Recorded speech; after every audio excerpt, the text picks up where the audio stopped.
Olá, seja muito bem-vindo. Falarei aqui hoje sobre um assunto muito importante na área da filosofia, da psicologia, fazendo uma análise da filosofia contemporânea a partir de fundamentos de um grande médico psiquiatra que viveu no século XX, passou pela guerra, chamado Viktor Frankl. O título deste trabalho é Fundamentos Filosóficos da Logoterapia e Análise Existencial de Viktor Frankl.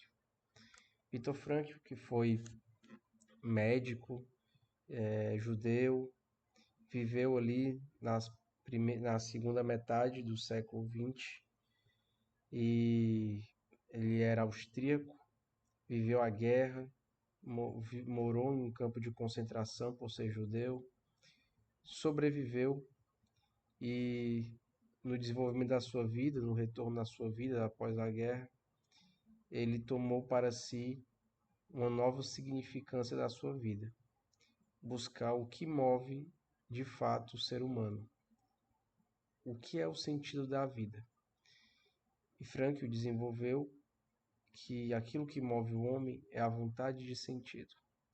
E a partir do seu trabalho, fiz aqui um comparativo com as demais filosofias contemporâneas, identificando pontos de encontro e pontos de afastamento. Bem, aqui no meu trabalho, ele se dá em três partes. A primeira é essa comparação da visão tridimensional da pessoa humana de Frankl comparada com do filósofo Max Scheler. Max Scheler, que era alemão, anterior a Frankl, falava sobre uma antropologia faltada da hierarquia dos valores e da visão tridimensional do homem em corpo psicológico, que é a alma, e a noética, que é o espírito. Então, Frankl bebe de Max Scheler para desenvolver a sua antropologia filosófica, a partir dessas categorias antropológicas. O ser humano ele é corpo, ele tem a sua psique e ele tem uma noética, que é o espírito. A partir disso, dessa sua antropologia, eu faço um diálogo com as filosofias da contemporaneidade e pego o que o Frankl chama de ontologia dimensional para desenvolver esse diálogo. E o terceiro capítulo abordo mais conceitos básicos da logoterapia, que aí já entramos na área da psicologia, em que vamos fazendo aqui um paralelo desse fundamento da filosófico para entrar nas ferramentas psicológicas. Aqui aos filósofos, a qual Frankl dialoga, aqui que eu abordei no meu trabalho, abordei Levinas, Heidegger, Husserl, Max Scheler e Jean-Paul Sartre. Bem, a introdução do meu trabalho parte das seguintes perguntas. Como dialogam as diversas correntes da filosofia contemporânea do início do século XX com essa prática terapêutica da logoterapia? O que Frankl aproveita de cada visão para ampliar sua concepção de pessoa e, ao mesmo tempo, aquilo que o mesmo se distanciou para não cair no reducionismo? Como ocorre a abordagem clínica para o tratamento de neuroses com base na visão antropológica da logoterapia? Para responder isso, no primeiro capítulo, eu abordei a dimensão de Max Scheler. Max Scheler, em que ele compara no livro A Posição do Homem no Cosmos, Max Scheler ele vai descrever as categorias ontológicas dos seres até chegar no homem. Então, Max Scheler vai falando das plantas, vai falando as características das plantas do seu corpo, da sua capacidade vital, as suas funções vitais fisiológicas, os animais, como também tendo essas mesmas características das plantas enquanto suas funções vitais, mas motivadas por uma psique focada na dimensão do impulso, mas que tem uma memória, uma inteligência, uma capacidade de escolha.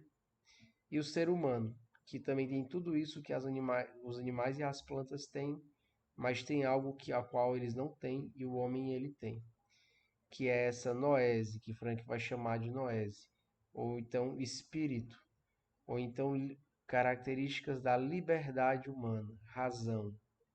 Isso é o que vai diferenciar o homem dos animais, das coisas, dos seres, da natureza. Então, vamos perceber a seguinte questão: unidade do ser humano, corpo psíquico e espírito. A doutora Chausa, em que uma psicóloga brasileira, a qual aborda também a dimensão filosófica e além da psicológica de Frankl, ela diz o seguinte: ela fala que Shelley entende a pessoa como uma unidade do ser e está relacionada com seus atos individuais, sendo o espírito o centro da pessoa e superou ao meio e ao seu organismo, distinguindo, portanto, a facticidade física do espírito humano, afirmando a abertura da pessoa ao mundo e desenvolvendo uma antropologia filosófica com base na unidade ontológica da pessoa humana. Então, Frankl, nessa perspectiva, ele vai falar dos destinos do homem, destinos do seu corpo, os condicionamentos a qual o seu corpo, a sua hereditariedade estão sujeitos na natureza, o seu psíquico, aquelas motivações que a memória, os desejos, os pensamentos, a imaginação gera no homem e condiciona as ações do corpo e tenta extrair do espírito uma decisão na sua liberdade. E o social, que é o meu ambiente físico, a qual o homem está presente, e o social, que são a sua convivência com as outras pessoas ao seu redor. Então, o seu psicólogo chamado seu Ivo Pereira, ele fala a seguinte questão, na obra Tratado da Logoterapia e Análise Existencial. Ele comenta que Frankl entende que esses destinos podem restringir as possibilidades da liberdade do homem, porém, não anula a faculdade pessoal de decidir-se diante as possibilidades residuais, ou seja, o homem ele é condicionado, mas não determinado. O homem ele tem condições de poder tomar uma decisão contrária àquilo a qual o meio, o seu corpo ou o seu psicológico estão condicionados naquela situação. Ou seja, o homem ele é livre, ele tem liberdade de escolha, apesar dos condicionamentos. E aqui Frankl, ele vai, juntamente com Scheller, ele vai falar da dimensão dos valores do homem, num sentido de hierarquia. O espírito do homem ele tem a capacidade de valorar aquilo que é importante para a sua vida, para a manutenção da sua vida.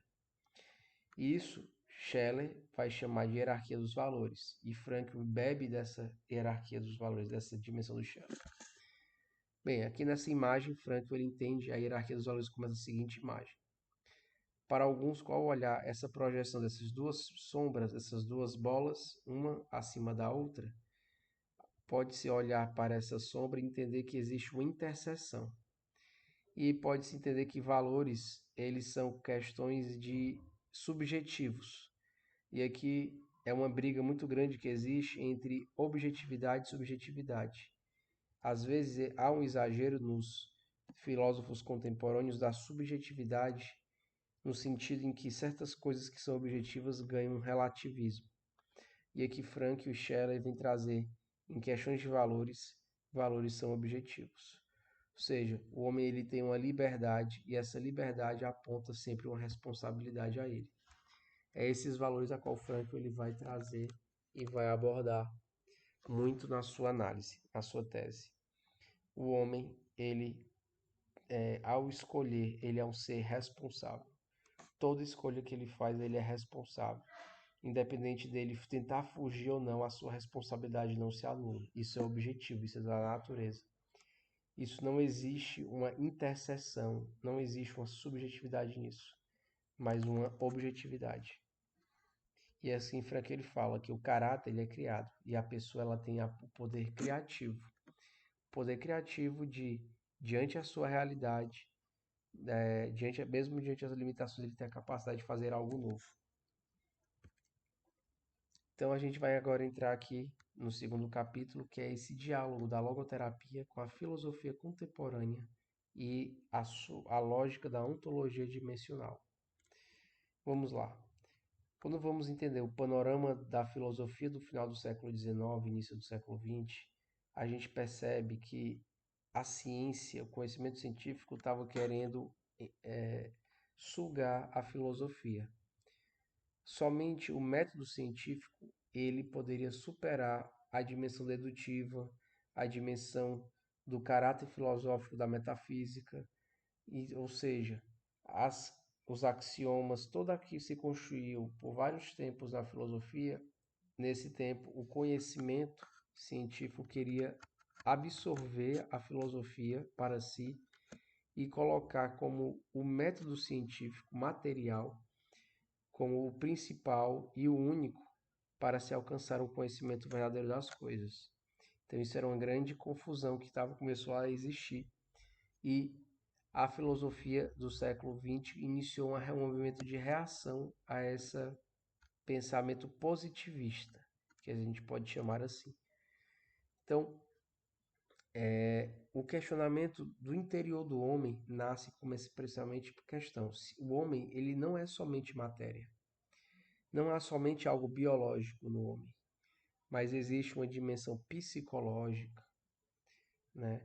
E dessa questão psicológica, alguns vão reduzir o espírito ao psicológico e outros vão entender que existe algo também além do psicológico, também espiritual do homem, que é o que Frank vai dizer de noese, noético, ser noético.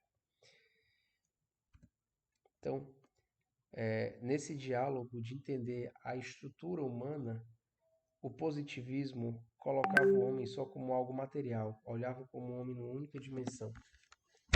Então, o homem aqui ele passa a ser visto como algo não somente no século XX material, mas como algo tridimensional, tendo alma, corpo e espírito. E nas formas de aqui interpretar, às vezes entendiam que o homem ele era como se fosse essa figura da esquerda, uma coisa de camadas, né? Uma coisa de camadas, seja por pirâmide, seja nesse círculo, uma forma de representar isso em forma geométrica, como se fosse uma coisa estratificada. Mas na verdade o homem ele é algo mais que isso. Franklin, nessa imagem da direita, é o que ele vai dizer: o homem ele é uma coisa só. Mas essa coisa só, ele se projeta como o seu corpo, com o seu espírito e com o seu psicológico.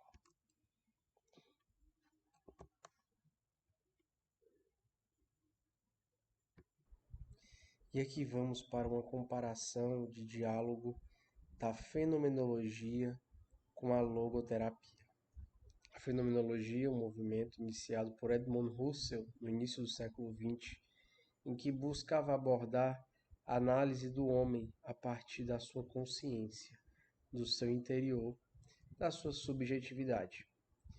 Então, Edmund Husserl, ele vai, e Heidegger, que foi o seu sucessor, eles vão entender o homem como ser, na obra, no caso de Heidegger, do Dasein, que fala do ser aberto ao mundo, que busca entender o sentido do ser e que a essência e a existência do ser, elas coexistem.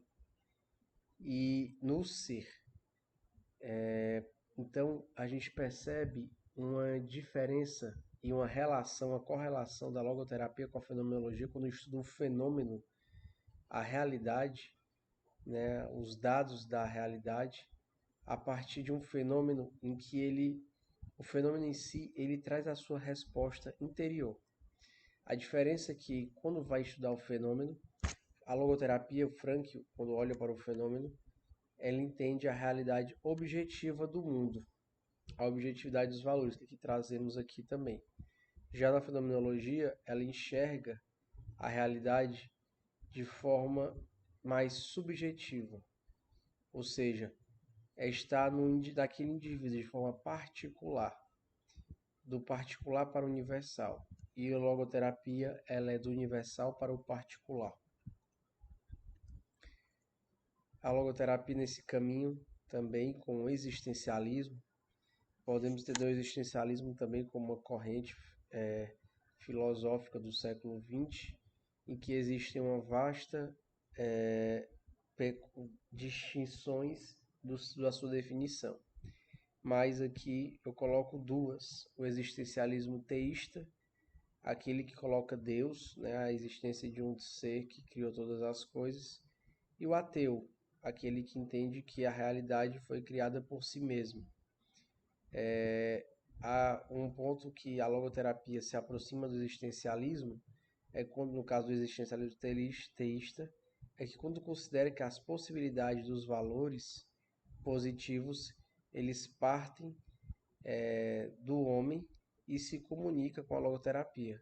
Então, Gabriel Marcel, que foi um existencialista, falava da realidade do homem, de dar resposta ao seu sofrimento diante as realidades da vida que trazem sentimentos, sofrimentos ao homem, mas que apesar dos sofrimentos o homem ele consegue dar uma resposta por meio dos valores e por meio que se manifesta na sua liberdade.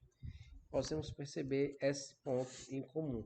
Porém, quando vamos entender o existencialismo no sentido mais amplo, também no sentido também tanto teísta como ateísta, eles vão entender algo que na logoterapia não se concebe. Sartre, que é o existencialismo ateu, ele fala que a existência do homem ele precede a essência, ou seja, não existe essência no homem. A própria essência é a existência. Ou seja, o homem ele é um papel em branco em que ele mesmo gera a sua realidade e que ele não traz nada consigo que seja algo precursor à manifestação da sua realidade. E, de certa forma, ele olha para a liberdade do homem e dos valores com uma certa negatividade das coisas. Já a logoterapia pensa totalmente o ser, concebe o ser como próximo da fenomenologia, que ele possui uma essência, ou seja, o homem ele tem dentro de si, na sua particularidade, subjetividade, algo que todo homem tem. Existe uma essência humana. O homem, por ser humano, e sendo ser humano na sua identidade de homem e mulher, na sua identidade de pessoa humana, ele tem uma essência que ele traz com a natureza quando ele nasce, em que isso não é uma folha de papel em branco. O homem ele precisa, na existência, manifestar a sua essência. No existencialismo já se concebe a existência pura e totalmente iniciada do zero.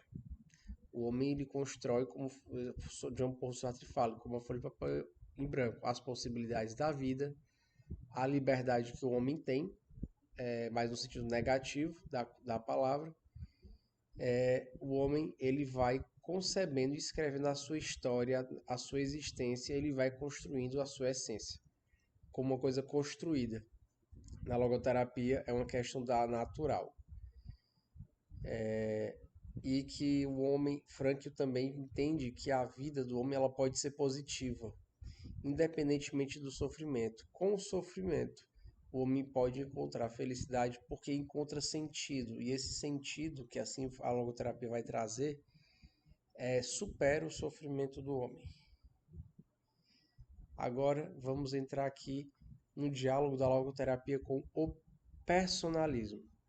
Aqui podemos entender o personalismo de Mounier, no caso. Manuel Mounier, um filósofo do século XX, da primeira metade do século XX. Ele que viveu ali anteriormente à Segunda Guerra Mundial, ele já falava da importância do homem, entender o homem como um ser livre e responsável. Assim também, a logoterapia também concebe dessa mesma forma. Porém, uma forma diferente do Mounier é que no seu personalismo próprio, pela sua religião católica, ele vai trazer o espírito, entender a dimensão de espírito noética, que a logoterapia já aborda diferente, como um espírito religioso, cristão, seguidor de Cristo, teológico. Então, Mounier ele vai misturando a sua filosofia ao olhar a categoria antropológica do espírito do homem, mais num sentido, num aspecto teológico. A logoterapia de Frankl já não aborda questões tanto teológicas, mas busca olhar o homem em si, a dimensão antropológica e os sinais que ela se manifesta na realidade. Mas o espírito noético também, assim como o espírito cristão de Mounier, também aspira por uma liberdade, se percebe livre na natureza e se vê responsável pela sua escolha. Então, esse é o chave central que une e que, ao mesmo tempo, se afasta o personalismo de Mounier com a logoterapia de Viktor Frankl. Um outro diálogo que no meu trabalho contemplei foi a logoterapia com o humanismo de Levinas. Levinas, o autor do humanismo, da filosofia humanista, fala da importância do eu e tu, da importância do rosto do homem. O outro é o sentido do homem, ou seja, o próximo do homem, o seu próximo, aquilo que está fora de si, ou seja, o sentido do homem não está dentro dele, mas está fora, e é o outro. Levinas fala muito da sua centralidade, da sua filosofia, desse sentido do outro, da outra pessoa que é o seu próximo, a qual o homem se vê chamado a interagir, a viver, conviver e prestar a prática da caridade para com o seu próximo. Então, dentro dessa questão, Levinas ele vai sendo mais categórico quando vai dizer que, no caso, a liberdade humana ela está presa à sua responsabilidade, ou seja, a responsabilidade precede a liberdade. Isso que Levinas fala, como se o homem é obrigado a ser responsável. Não existe uma liberdade no assumir a sua responsabilidade. Já Frank entende já numa linguagem diferente, em que, sim, de fato, a liberdade e a responsabilidade caminham juntas, não tem como separá-las. Porém, a liberdade do homem é ser responsável, não o contrário. Então, a liberdade ela precede a responsabilidade. Agora vamos para o terceiro capítulo. Ao perceber a realidade do homem, em que ele coloca o seu diálogo que Frankl passa com as demais filosofias, percebendo esse ser noético, ou seja, o espírito do homem que é livre e responsável e é capaz de controlar os condicionamentos do seu corpo e do seu psicológico. Assim, Frankl, ele também, ao dialogar com as demais filosofias, para entender qual é a posição do homem, o que as categorias antropológicas do homem, né, e como elas interagem em si, Frankl ele concebe finalmente a sua logoterapia, o seu método terapêutico. E assim Frankl ele começa a realizar a dimensão do tratamento para neuroses. Ou seja, o que é uma neurose? Neurose é uma patologia psicológica em que se tem um objeto ao qual se tem fobia, medo, e esse medo se manifesta como um sintoma. E à medida que a pessoa ela manifesta o sintoma, o paciente manifesta o sintoma do medo, mais ele fortalece a sua fobia, intensifica o sintoma e o sintoma gera mais fobia, ou seja, é uma retroalimentação. Uma retroalimentação, a neurose se retroalimenta do medo e da forma com a qual o homem se aproxima do seu medo, da sua neurose. Com o foco de tentar resolver isso na sua experiência como neurocirurgião e psiquiatra, Frankl ele vai falar duas técnicas a qual ele usa como tratamento das neuroses, que é a derreflexão e a intenção paradoxal. Podemos entender que a intenção da reflexão ela é um modo do sujeito lidar com as suas neuroses no sentido da ironia, ou seja, uma neurose, ela acontece muitas vezes nas suas diversas características, seja sexual, seja de forma fóbica, e dos demais tipos de classificação de neuroses que possam existir.